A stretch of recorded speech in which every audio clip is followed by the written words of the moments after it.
রাষ্ট্র সংস্কারের নামে যেভাবে ধীর গতিতে যাচ্ছেন, এদেশের মানুষ আপনাদেরকে যে প্রত্যাশা করে, যে আশা করে সমর্থন দিয়েছে, আমরা যে আশা করে সমর্থন দিয়েছি, সে আশা কিন্তু এখন অনেকটাই দুর্বল হয়ে গেছে। সেই দুর্বল করতে চাই না। আমরা আপনাদের কাছে আহ্বান করব যে আওয়ামী প্রেতাত্মারা যেখানে এখনো বসে আছে, যেখানে সিন্ডিকেট গুলো বসে আছে, সেই সিন্ডিকেট গুলো দ্রুত আপনারা ভেঙে ফেলুন। কারণ এই সিন্ডিকেট না ভাঙলে বাংলাদেশের মানুষের শান্তি ফিরে আসবে না। আপনারা গত 17 বছর এই আওয়ামী সরকার বাংলাদেশের মানুষের উন্নয়নের নামে নিজেদের পকেটের উন্নয়ন করেছে, শুধু শেয়ার বাজার লুটপাট করেছে, ব্যাংক ডাকাতি করেছে, সকল রাষ্ট্রীয় যন্ত্রকে রাজনৈতিকরণের মাধ্যমে বাংলাদেশের রাষ্ট্রীয় প্রতিষ্ঠানগুলো ধ্বংস করে দিয়েছে।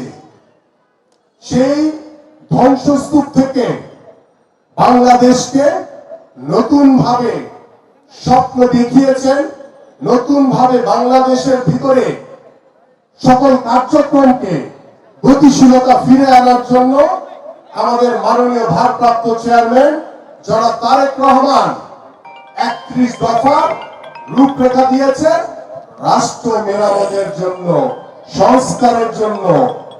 আমি এই অন্তর্বর্তীকালীন সরকারের কাছে আহ্বান করব যে আপনারা সংস্কার করছেন, আমরাও সংস্কারের পক্ষে, কিন্তু বাংলাদেশের মানুষের যে সবচেয়ে প্রত্যাশা, যেটি চাওয়া, গত 17 বছর ধরে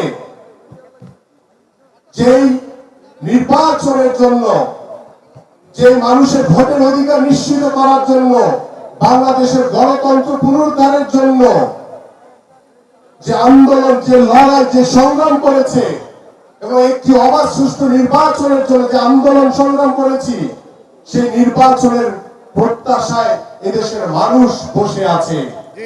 কারণ গত 15 বছর ধরে বাংলাদেশের মানুষ ভোট দিতে পারে না, কিন্তু বাংলাদেশের মানুষ এখন ভোট দিতে চায়।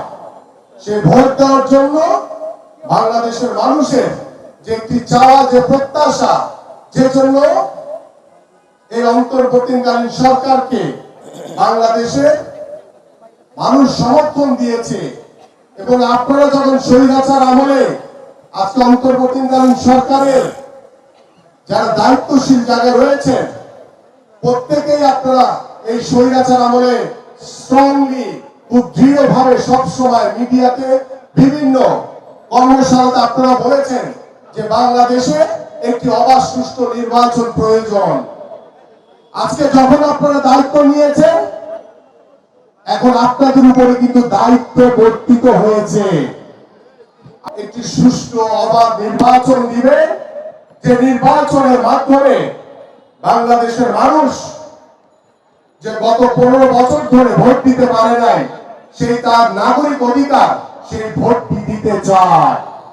সেই ভোটের মাধ্যমে বাংলাদেশে একটি জনগণের সরকার প্রতিষ্ঠা হবে, এবং সেই জনগণের সরকার বাংলাদেশে জনগণের কথা মতো চলবে, এবং বাংলাদেশে যে নির্বাচিত সরকার হবে, সেই নির্বাচিত সরকার বাংলাদেশের জনগণের কাছে তার জবাবদিহিতা থাকবে। আমাদের বিএনপির ভারপ্রাপ্ত চেয়ারম্যান জনাব তারেক রহমান সার্বক্ষণিকভাবে তিনি যে নির্দেশনা বা দৃঢ়ভাবে যে বক্তব্য রাখছেন, আপনারা সকলেই অবগত রয়েছেন। তিনি রাষ্ট্র মেরামতের জন্য 31 দফা দিয়েছেন। তিনি বারবার বলছেন যে গত 17 বছর ধরে স্বৈরাচার শেখ হাসিনা সরকার বাংলাদেশের জনগণ থেকে বিচ্ছিন্ন ছিল। কারণ এই অবৈধ সরকার, তারা জনগণের ভোটে নির্বাচিত ছিল না। কিন্তু বিএনপি বিশ্বাস করে বাংলাদেশের সকল ক্ষমতার উৎস এই দেশের জনগণ। সেই জনগণকে নিয়ে আমরা বাংলাদেশ জাতীয়তাবাদী দল বিএনপি সহ সকল নেতৃবৃন্দ এদেশের সাধারণ মানুষ আমরা কাঁধে কাঁধ মিলিয়ে একসাথে কাজ করে আমরা একটি সুন্দর সমাজ গড়তে চাই, একটি সুন্দর বাংলাদেশ গড়তে চাই। সেই সুন্দর বাংলাদেশ গড়ার লক্ষ্য নিয়ে আজকে আপনাদের যারা এখানে বসে আছেন সারা বাংলাদেশের মানুষের প্রত্যেকের দায়িত্ব রয়েছে, প্রত্যেকের কর্তব্য রয়েছে। আমরা সকলে যাতে ঐক্যবদ্ধভাবে একটি সুন্দর বাংলাদেশ করতে পারি, যেই বাংলাদেশের নেতৃত্ব দিবেন বিএনপির ভারপ্রাপ্ত চেয়ারম্যান জনাব তারেক রহমান। এবং আমরা দৃঢ়ভাবে বলতে চাই বাংলাদেশে আর কোনদিন কোন স্বৈরাচারের জন্ম হবে না ইনশাআল্লাহ।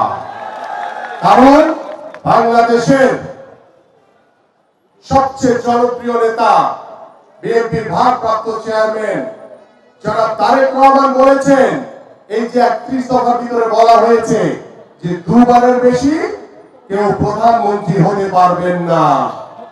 এখানে বলা হয়েছে দ্বিকক্ষ বিশিষ্ট পার্লামেন্টারি হবে, জাতীয় সরকার গঠন করা হবে এবং সবচেয়ে গুরুত্বপূর্ণ যে বিষয়টি বাংলাদেশের মানুষের যে আস্থা, যে বিশ্বাসের জায়গাটি, সেই জায়গাটা হচ্ছে যে আমাদের বাংলাদেশের যে সংবিধানে গত স্বৈরাচার আমলে অবৈধ সরকার তত্ত্বাবধায়ক সরকারটি বাতিল করে দিয়েছিল।